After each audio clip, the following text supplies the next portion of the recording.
Thank you everyone for joining. My name is Erica Estes. I am chair of the URI College of Pharmacy Admissions Committee, and I'm also director of the PharmD program. I am a member of the class of 1996 and also the year 2000 for my PharmD from URI College of Pharmacy. So we are kicking off our fall semester with a fantastic alumni panel tonight. This is a follow-up to our previous panels that we had last spring. We had 2 other panels that you can access and watch on our website as well. And a huge welcome right now to all of our prospective students, our current students who are joining us, and any friends and alumni who may be on the Zoom call as well. So tonight's panel, you can see our featured panelists here. We're featuring several alumni, and they are all featured also in our PharmD Career Exploration Center, which you can access on our website, and I'll put the link in the chat in a bit. And we'll also post the information for that website that you can access directly. So this is a really valuable resource. It's for our current students who are on, and also the prospective students, because you can research various career paths and options that are available to do with a PharmD. The other really great thing about the portal, if you access it, is you can hear firsthand from our alumni. And so these 4 panelists who are on here are in the portal right now, and we have about 30 plus other people that you can hear from, all variety of careers. So to get started, we have a chat that you can access. You can type questions for the panelists as they're presenting. If there's anything that you want to add or ask them, you can type your questions right there. And then Lauren is our moderator. She's from the class of 2022, and she is actually in a perfect position to moderate this panel. She will tell you all about her possible career paths and plans, and she'll actually be probably asking some questions herself. So I'm going to turn it over to Lauren right now. She's all set to go. Thanks, everyone. Thank you, Dr. Estes, for that great introduction. Hi, everybody. My name is Lauren Eng. I'm from the class of 2022. So I'm graduating in May. So I'm in my last year of pharmacy school. So I'm currently on my API rotations, which is the rotations that you complete during your last year of pharmacy school. So it's the whole year. Currently, I'm on a really awesome rotation. I started last Monday. It's solid organ transplant, which is something that's really exciting and super different from everything I've learned so far in school. So I'm loving that. I'm from New York City, so coming to Rhode Island was very different for me, but I love everything about Rhode Island, and Rhode Island still feels like home to me, even though I'm home in New York right now. While I was on campus at the College of Pharmacy, I was involved in various clubs with the College of Pharmacy and outside of. So I was in a sorority, I was in various clubs. I was in SOLC, which was a leadership club, and I was also in ASCP, which is the consultant pharmacy club that we have at URI. I also have a leadership minor. In terms of work, I currently work at CVS, and I just started a new internship with a up-and-coming app for pharmacists, actually, called Pearls. So I'm really excited about those. When I graduate, I hope to work with and do a residency and potentially specialize in oncology. Ever since I learned oncology in pharmacy school, I fell in love with it and everything about it. So with that being said, I'll turn it over to my panelists. So I'm going to have all of you just introduce yourselves briefly, say where you work when you graduated from URI, and just a really quick bullet about why you chose URI and what was special about the College of Pharmacy to you. So I'm going to start off with Bryan. Sure. Thanks, Lauren, and good evening, everybody. I'm Bryan McDonald. I was part of the URI College of Pharmacy class of 2009. I'm currently the Director of Special Clinical Strategy at Magellan Rx Management. And I went through the URI College of Pharmacy as kind of Rhode Island born, Rhode Island bred, local. I knew I wanted to go to URI. I had a family friend who was at the time working in the compounding lab teaching students. And so kind of got a firsthand tour from him and kind of got a lay for the land and fell in love with it right away. Nice. Thank you, Brian. Next, I'm going to have Amanda introduce herself. Hi everyone, my name is Amanda Loomis. I'm currently, let me start off with that. I'm currently a PGY2, which means the second year after graduation. I graduated in 2020. And so anyway, now I'm the PGY2 Geriatric Pharmacy resident with the University of Maryland. So I'm down here in Baltimore. I definitely miss Rhode Island. It's home for me too. I chose Rhode Island because it was home and it was far away enough so that I could be my own person and go to a wonderful school, but also had family nearby. But really what is the best thing and the reason why I chose URI, I have to say, is the faculty and the way that the program's set up. So I feel like it really prepared their students the best for whatever future career they wanted. So I like the style of learning through URI too. And the fact that it only takes 6 years is amazing. Awesome. Totally agree with what you said, Amanda. Being from New York, it's about like 2.5 hours from me. So it's far away that if I had my own time and my own space, but if I wanted to come home for a weekend, it was definitely doable. Yeah. And 40 minutes is long for Rhode Islanders. So it was too far for my parents to drive. For sure. So next, I'm going to have Jean Marie introduce herself. Hi, good evening, everybody. I'm Jean Marie Flom. I received my PharmD from URI College of Pharmacy in 1996. I am currently the editor-in-chief of the Medical Letter, which is a nonprofit company that was founded by the founder of Consumer Reports to teach. At the time, in 1958, it was primarily physicians, but now it's physicians, pharmacists, PAs, NPs, et cetera. But to teach healthcare professionals about drugs and therapeutics without pharmaceutical industry bias. So the clean truth, I guess. I chose URI, to be honest, it just felt right. And I think that's important when you tour schools and are trying to make your decision. You kind of get that feeling of I can see myself here and I'll be happy here.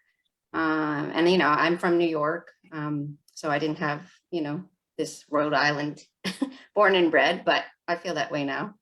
Love it there. So yeah, it just was the right fit. And, you know, I'd do it all again if I could. I totally agree with that as well. And Matt, would you be able to introduce yourself? Yeah, so my name is Matthew Hermano. I graduated from URI in 2018, and I'm currently a pain management stewardship pharmacist at Jackson Health in Miami, Florida. And really, the main reason why I chose URI was kind of reiterating a lot of what everyone said already, but it was kind of the best of both worlds, having like such a strong program for pharmacy and also being close to home. So now I'm pretty far away from home, but it was really nice to be close to your family at that time. And also, I also love the fact that it wasn't only pharmacy, it was non-pharmacy kind of majors too. So it allowed me to go to some basketball games because I'm a big NCAA fan. So URI at the time was really good at basketball.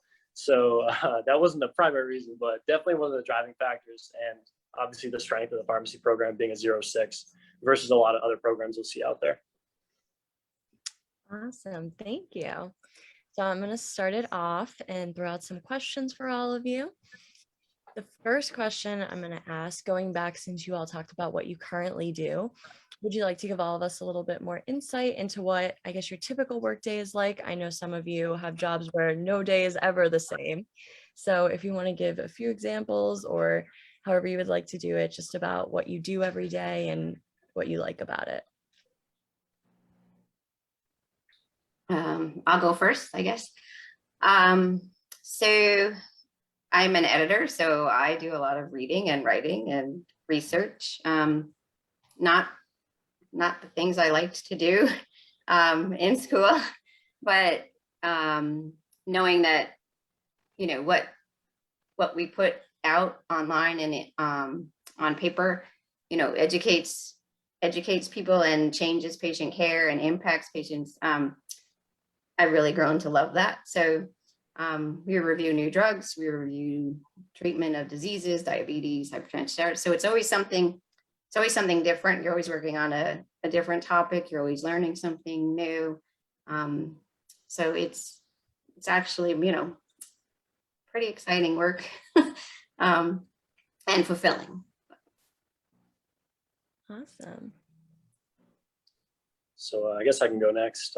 So yeah, my role is it's a brand new position as a pain management pharmacist. So the best part about being in pain, I guess, is it's kind of like you create your own position. So that being a brand new position, I can do a lot of things and kind of stretch the boundaries to what they'll allow me to do, kind of. So I'm on a couple different teams right now. Able to be a part of our acute pain service team, which is a pain service team with anesthesiologists and nurse practitioners. So we do all sorts of different pain management consults, and I'm even there like when they're doing a lot of epidural placements. So I'm pretty knowledgeable on a lot of the local and systemic anesthetics, and also just PCAs in general. But I'm also a part of our palliative care team. So when you think of palliative care, a lot of people associate that with hospice and like death and dying, but there's actually a lot more to palliative care that I think people don't really aren't aware of. So I get to help a lot of patients with symptom management, and they could be still like rather healthy, but declining in their health. But at the same time, they may have like nausea, vomiting, pain, a lot of nutritional issues, or sometimes you are aiding that person into having the most peaceful way or comfortable way of passing sometimes. So it's a really humbling position to be a part of that palliative care team and be right there in the moment when somebody is passing over, because it really is a very different thing. On the more positive side too, I get to do a lot of other stewardship stuff for the hospital. So I get to do a lot of the reporting in terms of our monitoring for high-risk medications. So I'm always doing reporting for long-acting opioids being started on naive patients, different sort of excessive doses for IV opioids, whether it could be like harmful to our naive patients, looking at different adjustments, renal adjustments and hepatic adjustments, because there's a lot of medications that we have to be aware of for that stuff, and also like basic drug-to-drug interactions. So I would say the best part about creating a new position, though, is, like I said, you get to keep stretching what you're able to do. And it's kind of like to the point where someone tells me I can't do something, I just want to keep trying to learn more and more. And everyone's so helpful at our institution that they allow me to do that. But it's crazy on a day-to-day basis, but I love what I do. So That's awesome. You really get kind of a little bit of everything with that. I feel you're not just locked into, I guess, one role because you have so many. absolutely. Yeah. I'd have to say my day-to-day is similar to Matt in the sense that I'm never doing the same thing. So as a resident, I'm technically training, and the whole purpose is for me to be able to see as much as possible, but I'm specializing in geriatrics, which is our older adults. So I am focused really in that sense, but there's still a huge opportunity in a ton of different areas for pharmacists to learn more. So I'll give you an example. Right now, I do something different literally every single day, and I'll be doing that thing on that day of the week until the end of December. So on Mondays, I start my day off strong in a memory disorders clinic, which is really fantastic. I work with a whole team of physicians and neuropsych people, and it's incredible. And we get to help our older adults, veterans, and kind of see where we can push their care, diagnose them, and provide them with the help they need. So that is fantastic. I'm also teaching in the afternoon. So that's what my Monday afternoon is. I'm a TA, or a teacher's assistant, for an over-the-counter medications course, which is really fun because I get to play the fake patients that I'm sure all of you current students get nervous about going in for, but it's absolutely fantastic being able to do that too. And then again, I'm in a multitude of different areas. So throughout the week, I'm in different clinics. I'll give you another example. I'm in a renal interdisciplinary safety clinic, or we call it risk clinic.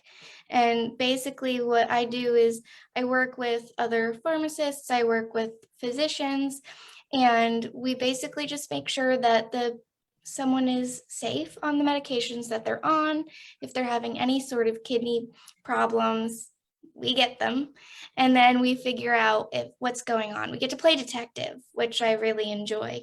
So that is incredible.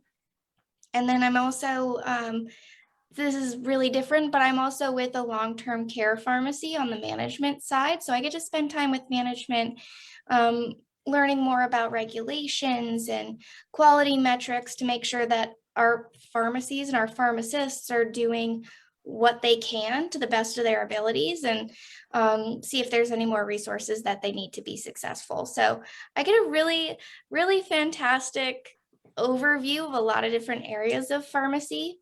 And I'm employed by the University of Maryland. So I luckily have the opportunity to do more than just be an employee, but also be a student at the university. And I also have a huge interest in palliative care and hospice like Matt. So I'm doing their master's program as well in palliative care. And that has been incredible to be able to do that while in residency. So my interests I get to explore, and we get to help people every day. So I love it. Awesome. And it's great that, at least to me, I like that you're not doing the same thing every day, because you never get bored. You're always doing something different. You're always seeing something new, learning something new, especially as a resident, because a huge part of residency is learning. So getting that ability to see something new and do something different every day is awesome. So I guess I'll round it out by saying, so at Magellan, I work in managed care. So it's a different realm of pharmacy, a little bit more on the healthcare side. And so at Magellan, we are partnering with health plans, large and small, across the country to look at sort of what's going on in the market, what's going on with their patients, their membership, and looking at the ways to tackle some of the never-ending and sort of rising costs of pharmaceuticals across the industry. So now my team is the specialty clinical team. So when we talk specialty, we're talking about sort of a rather large piece of sort of the pharmacy puzzle, and an ever-growing piece of the pie.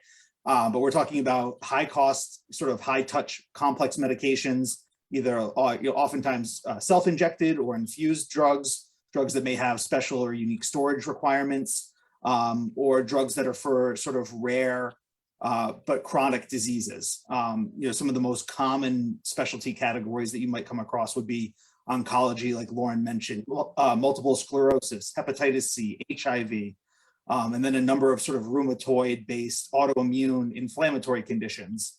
So kind of a real broad span of disease states, but ones that patients are often dealing with long-term diagnoses, lots of concerns about their long-term prognosis as a result of their condition, and then helping them with symptom management and slowing of disease progression. And so on our specialty clinical team, we have a variety of clinical programs designed for patients and physicians to help understand kind of the ever-evolving treatments that are out there for these specialty conditions. And so we are helping to develop these programs. And as the director on the team, I'm helping to kind of help go out and present them, sell them, implement them. So it's a little bit program management, it's a little bit project management, overseeing, the clinical programs once they start to make sure, from a quality standpoint, we're delivering on what we're partnered with these health plans to do. And then on the back end, going out and participating in thought leadership. And so it's basically going out to conferences, presenting posters and doing speaking presentations to sort of promote kind of the good work and results that Magellan is delivering for patients and for payers alike. And it affords me the opportunity to also participate in things like this and give back to the college and be a preceptor as well. So a lot of different things going on at Magellan, but it's something where I now primarily work from home, which I never thought I would get to do. And it's something entirely different.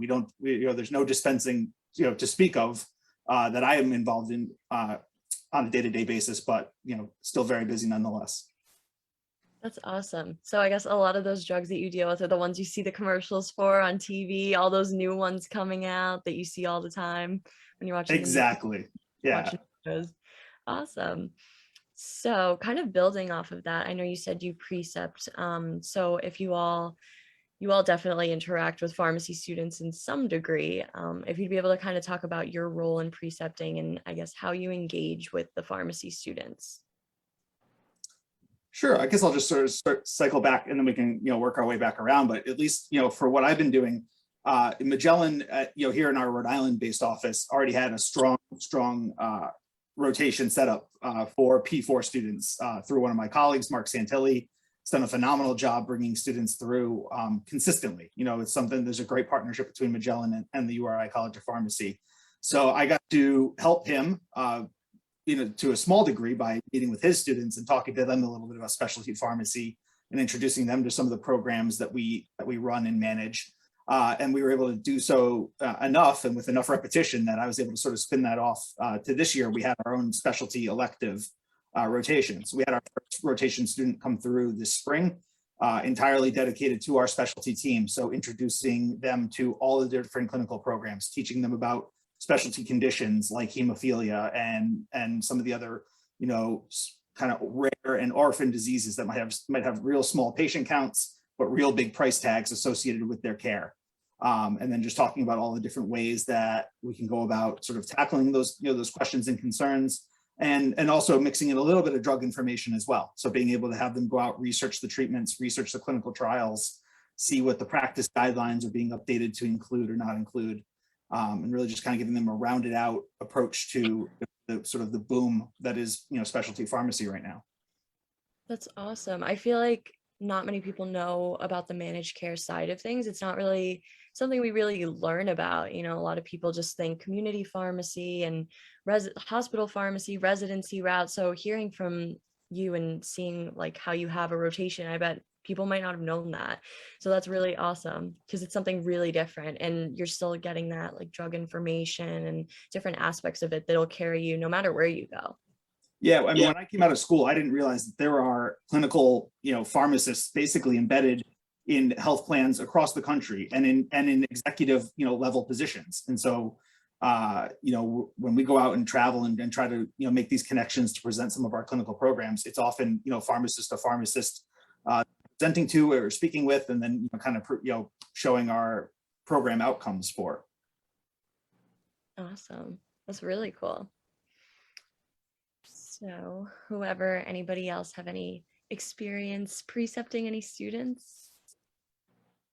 In my current role, we do precept students, we precept URI students. And because we were located in New York, we are a preceptor for St. John's University College of Pharmacy. We're all remote now with the pandemic. So that sort of changed how we interact, and we do things on Zoom and by email. But similar to Bryan, it's some of it is basic in drug info and teaching them clinical trial interpretation and analysis and how to apply that to an actual patient and figure out sort of what's the important stuff to know. I mean, obviously you have to know everything for patient safety, et cetera, but for the purpose of what we do as a publication, what are the real pearls? What are the main points you want physicians and other healthcare professionals and pharmacists to walk away with? So we have that. In my previous role, I was in antibiotic management at Sloan Kettering and Long Island Jewish Medical Center. So we interacted with students there, where my role was very similar to Matt's role, just with antibiotics and infectious disease instead of pain. So I love to teach or mentor, I guess is the right word. And like Bryan said, I like to give back. URI did a lot for me. And I mean, I have to say precepting students is not easy. It's a lot of time. So, and you still have to do your regular job. So, to take students on rotation is a commitment, but like I said, it's worth it. To watch a student grow in the 4 to 6 weeks, however long they're with you, makes you feel good and know you're doing something right.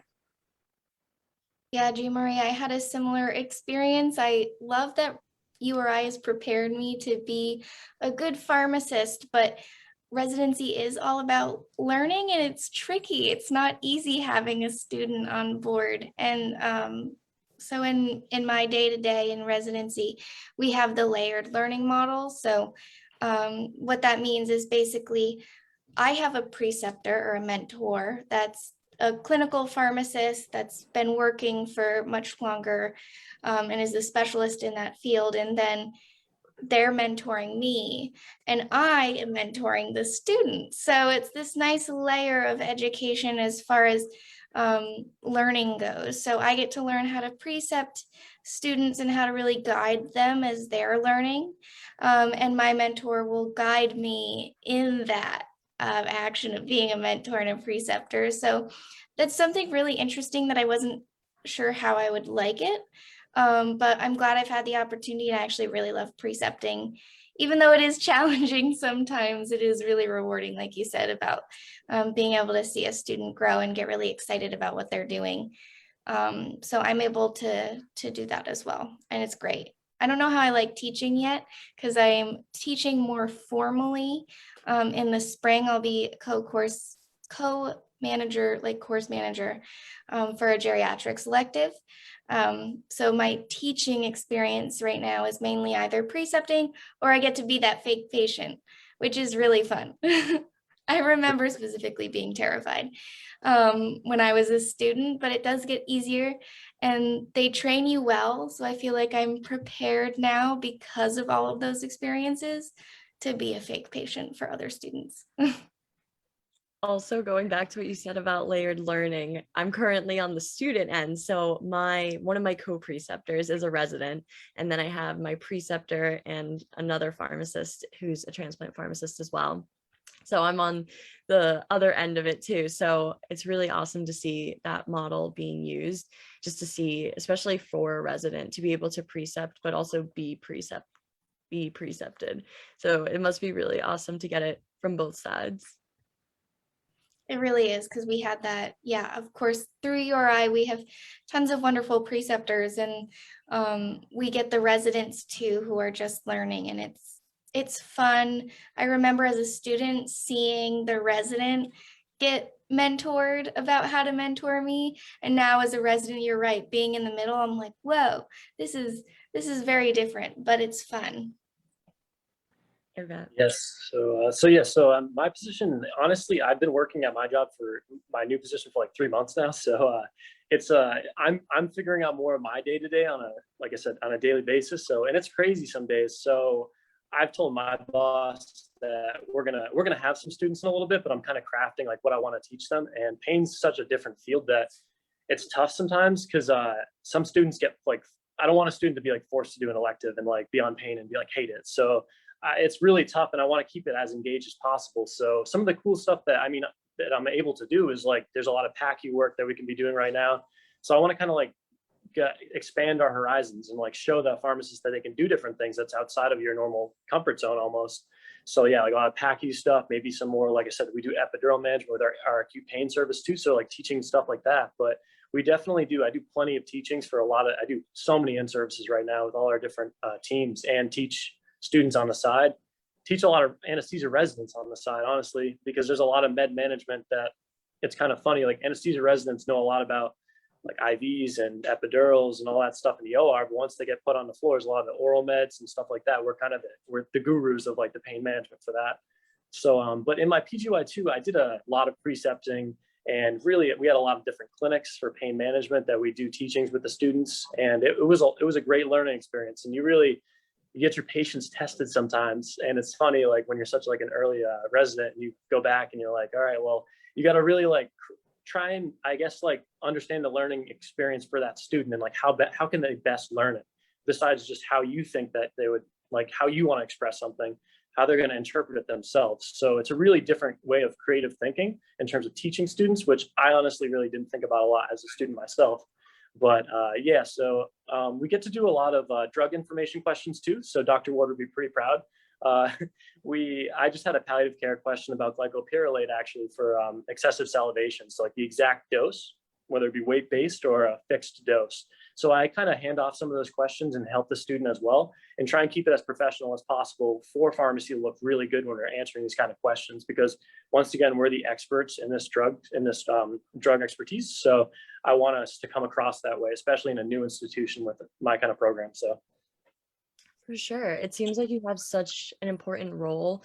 We all have really important roles for sure, but it seems like your work is especially very valued by the doctors, nurse practitioners, PAs, all kinds of everybody on the team that you're rounding with and seeing in the clinics. So it's really awesome to hear that the work you're doing is really making a difference. You know, you're not just doing stuff just to do it. It's actually real patient interventions that you're making. So that's awesome to hear. Yeah, thank you. It's definitely, starting a program, I will say, is quite a challenge, and you face a lot of uphill battles with every type of provider. But it's more about, like I said, keeping things objective and not subjective. So really putting the patient first and understanding like that patient's care is like the most important thing, and putting all the other stuff aside. So, but thank you. Yeah. So actually, while we're talking about you and your residency, I know your pathway to residency was a little bit different. If you want to kind of talk about that, like, so when you graduated, I know you didn't go right into residency. Yes. So I graduated in 2018, like I said earlier, and there was a lot of pressure, I would say, right after school with my student loans. So, and I had worked at CVS for about, I want to say like 4 years as an intern. So I knew the system really well. I liked interacting with my patients, and it was back home. So I got to stay around my family and pay off a lot of student loans. It worked well for a little while. I got to do a lot of pain management, believe it or not, at the CVSs I was at. So a lot of substance use disorder was happening. A lot of patients, there were a couple of Suboxone clinics opening up around me. And we get a decent amount of like post-operative, like kind of pain scripts that would come through. So honestly, there were times where I'd be talking with different patients and like trying to go the next level and kind of really counsel them on different things, and naloxone counselings too. And had some great interactions. Had a patient that couldn't get their Suboxone for this one night, and we found different ways to help them treat their withdrawal, like at the retail setting. So that was pretty wild. And I just really liked these kind of experiences so much with pain and substance use disorder that I really wanted to go back and keep getting that clinical kind of expertise and training, that formal training. So I went back after working at CVS and kept it part-time. And I went back as a PGY1, and I was fortunate enough to be a PGY1 at the Providence VA in Rhode Island. So I did a bunch of rotations at the same time prior to that, and research with Dr. Carrie LaPlante. So a lot of that helped me in terms of like going back and applying, because I was a year and a half out of school. So, but after that, I did my general PGY1 and love working with our veterans, and always will have that those kind of experiences. We do have a VA in Miami, actually, that's similar, and it's right next to Jackson. So it's pretty nice to get some of those patients and still work with them. But after I finished my PGY1, I then moved to Jacksonville, Florida, and did a PGY2 in pain management and palliative care. So it was really out of my comfort zone, going to a facility that was barely about 100 beds to a 750 bed facility, and a lot more acute care and a trauma 1 center. So it was a lot of stuff to like take in at once. And like I said, kept trying to like push myself out of my comfort zone. And I'm so glad I did, because like I said, my job every day is really satisfying, and it's really what I was passionate about. So at the end of the day, like your passion really exceeds that of any monetary value you'll get in some of these positions or offers you'll get like postgraduate. And I just want like prospective students to like take that into account when they're thinking about certain careers, that monetary value isn't everything all the time. And there's a lot of like satisfaction that I get with my patients, and I get home, when I get home, I can like rest comfortably at the end of the day, knowing I was able to like help a lot of different people. So it's all about what you're interested in, but that's kind of my pathway, and very non-traditional. Yeah, that's awesome. I remember when I was a freshman at URI, you were my URI 101 mentor. So we go way back. And ever since then, I always knew you would do something awesome. I always could tell. And I'm so happy to hear that you're loving where you're at, and you're kind of like building your job, which is like so cool, because not everybody can have those opportunities. Thank you so much. Yeah. Also, while we were on the topic of residency, I know, Amanda, since I interviewed you, we haven't lost touch. I know I reached out to you the other week before my first residency showcase that I was attending. So I was going to ask if you had any tips on residency that you wanted to share with everyone, and what you learned about yourself and the profession while going through it. And also, if you wanted to touch on too, I know you mentioned you were doing your master's with the University of Maryland. If you want to touch on that, and I guess kind of what made you want to pursue that. Sorry, it's a loaded question, but a No, lot of stuff. it's perfect. So I'd have to say this actually ties right into, Matt, what you were saying. And the biggest piece of advice I can say is go for what you love to do, because I am able to do a residency and a master's program, and I am alive and I have time to do things like this.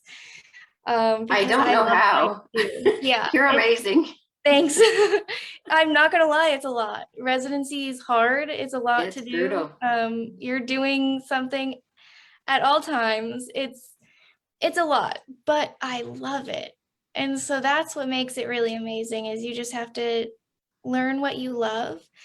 And I say that that's my important piece of advice, but another caveat to that is go after what you love, but be open-minded. Because when I interviewed for pharmacy school, again, URI is a 6-year program. So for your first 2 years is like your undergrad, and then you interview, which is basically just, you have a panel of, I think there's a P4 as well as some faculty members to make sure that you're good to go and you're all set to come into the School of Pharmacy. And you kept up your grades and everything. So there's a small interview that you do before your P1 year. And I remember that saying, someone had asked me, I actually know exactly who it was, Dr. Kelly Orr, because this moment stuck in my mind so much.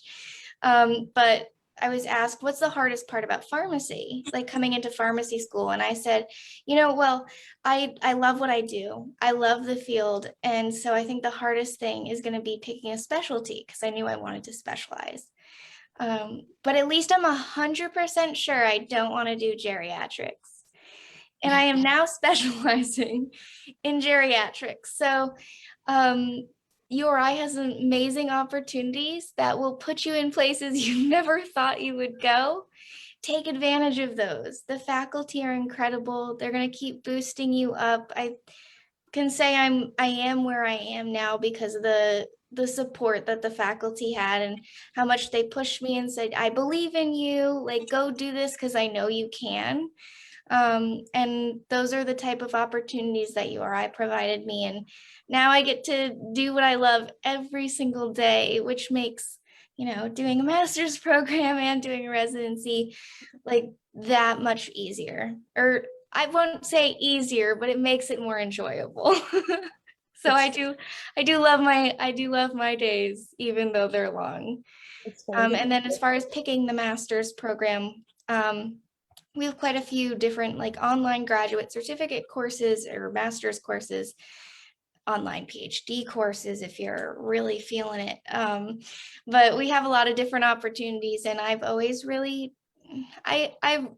started to draw my interest in hospice and palliative care probably around my P3 year, it started interesting me. I started shadowing people outside of the university. So through university sponsored events though, or I was able to network and meet a lot of really cool people in palliative and hospice care and shadow them, and figured out that it's something that I really enjoy. And like Matt said, being a part of that part of someone's life is absolutely incredible.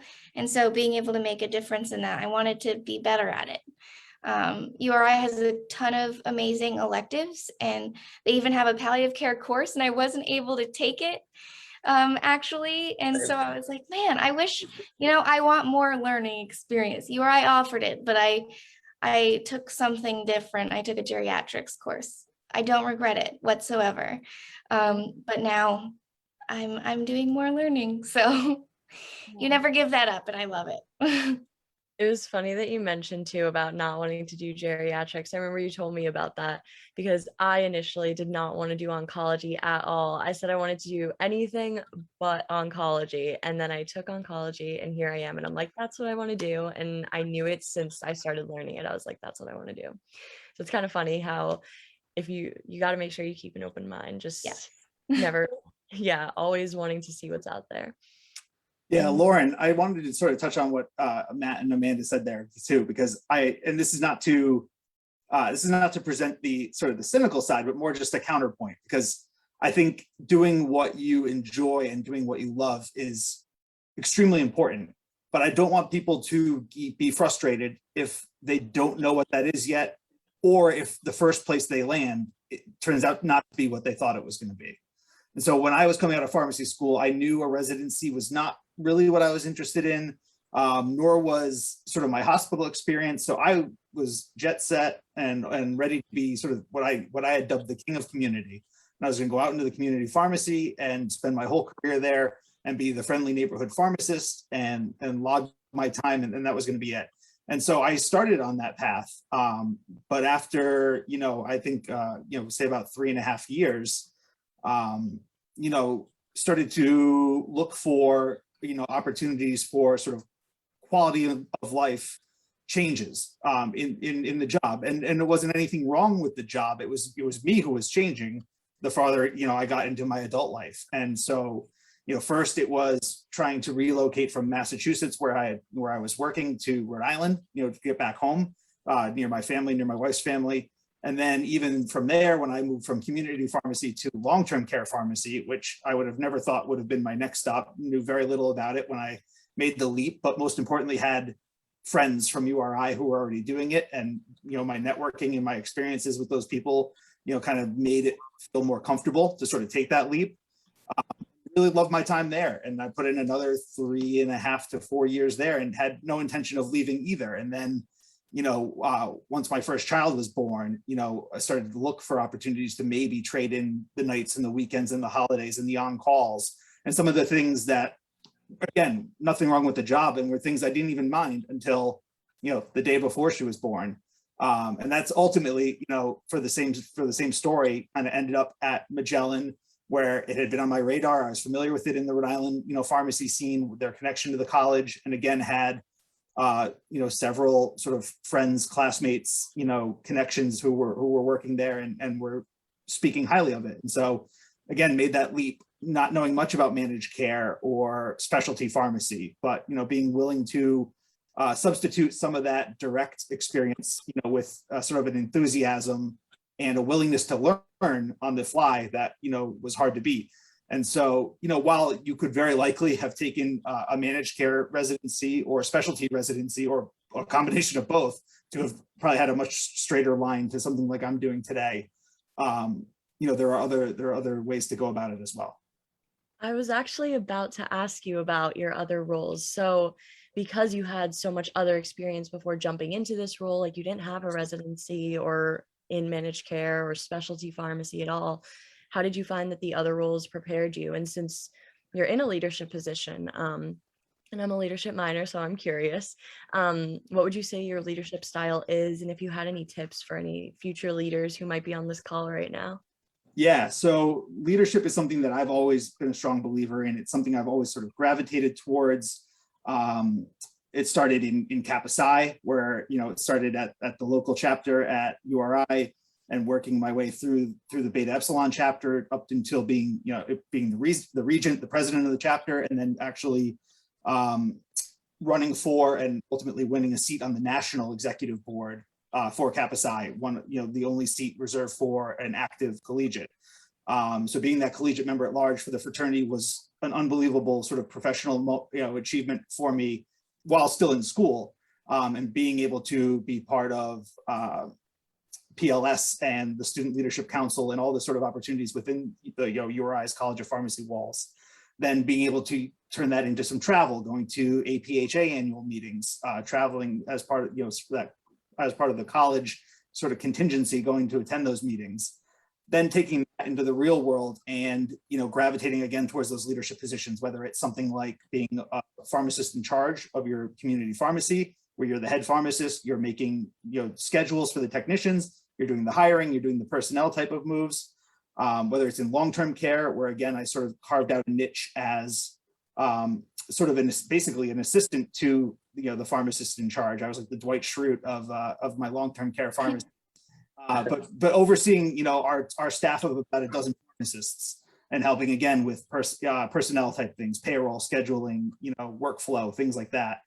And then ultimately, same story at Magellan, starting in our clinical services center with the other clinical pharmacists working on the programs day to day, and then being able to sort of work my way up into, sort of the program management side as well. And so I think there are certain traits, that can be sort of universal no matter what your role is.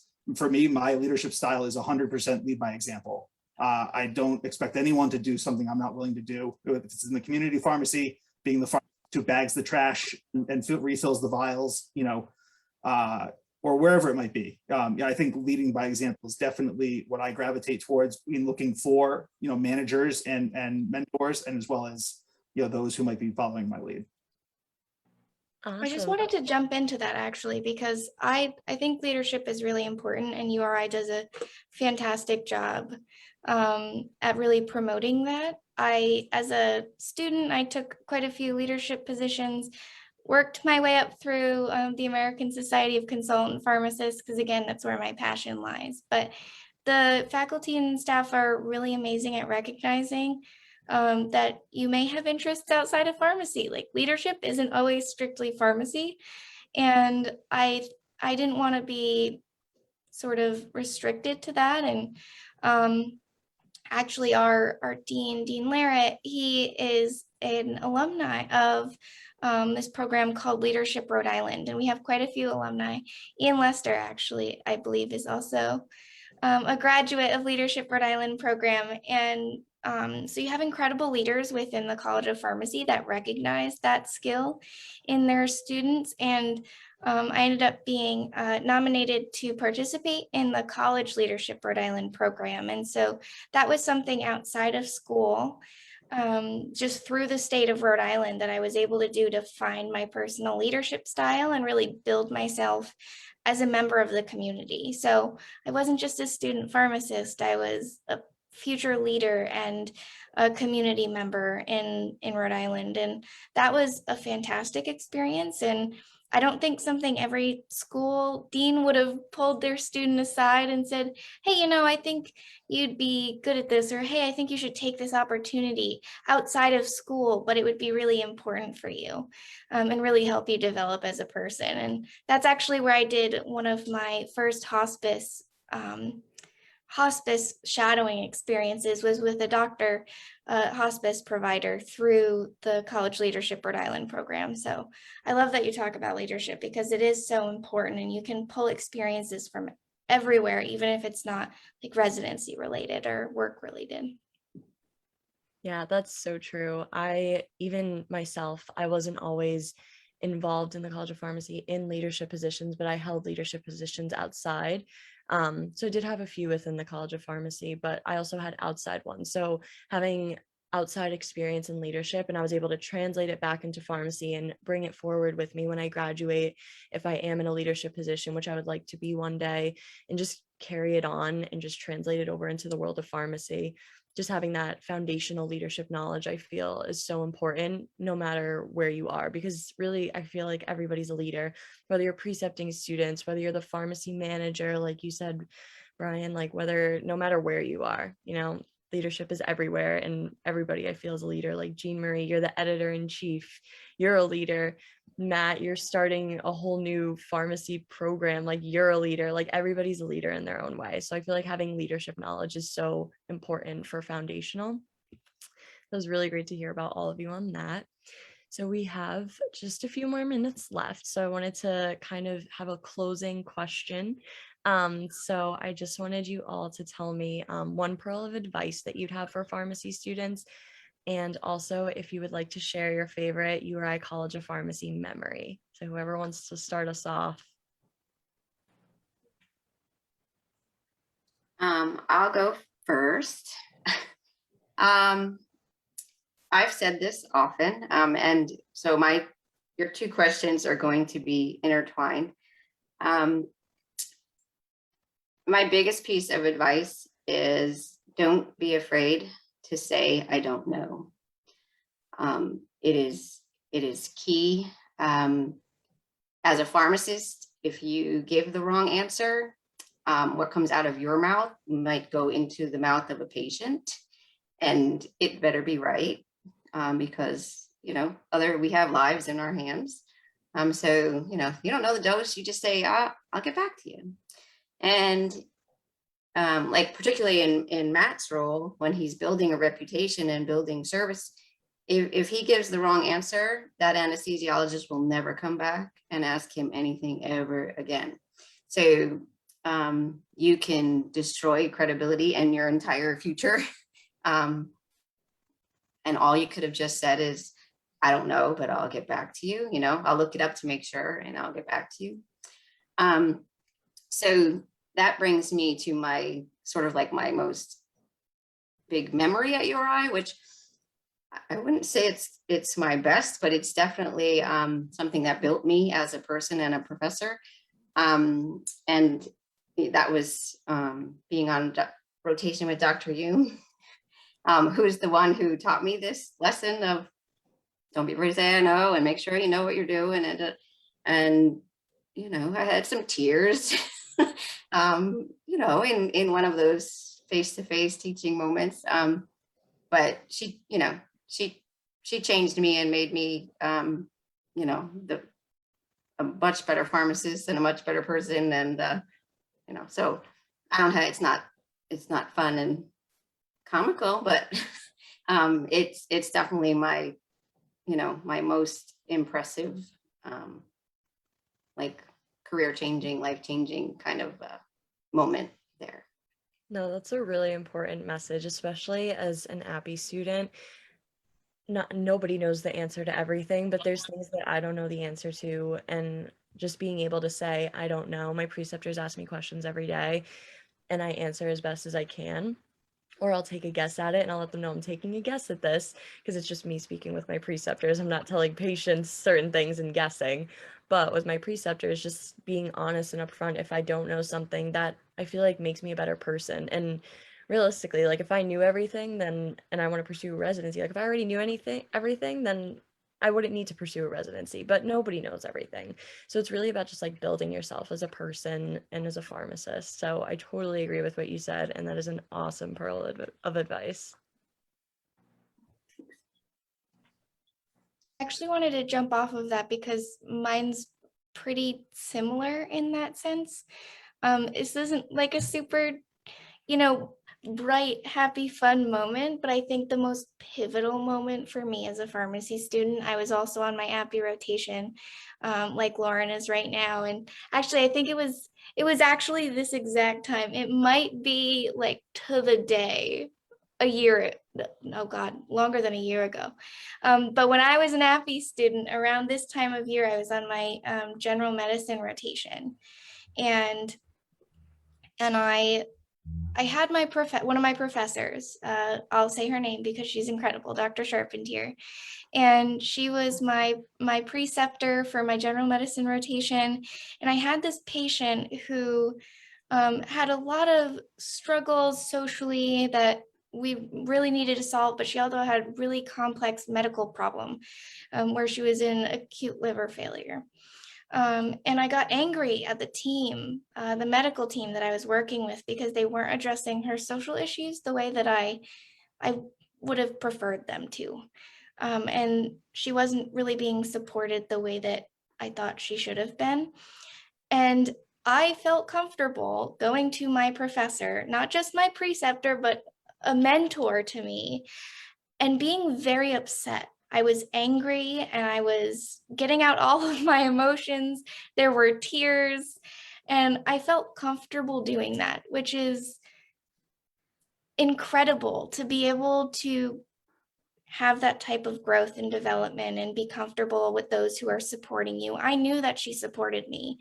And at the end of the week, we had this really amazing conversation, and I was able to say, this is what I don't like, and I won't stand for anything less as far as quality of care for my patients. And I know that that's who I am. And I was able to leave that rotation saying, I know who I am as a pharmacist. And that's incredible to be able to say as a student, and to have a professor support you through that as you're going through all of these emotions. It's a hard time, but to be able to have that is incredible. So my recommendation, if you're a future student, is to go to URI to get that incredible experience and build yourself into the pharmacist that you want to be with the help of amazing preceptors and professors. And for those of you that are currently students, don't be afraid to push yourself. It's sometimes those moments that we need to really figure out who we are as pharmacists, and don't be afraid to have those real conversations to figure out what it is that you want out of your career.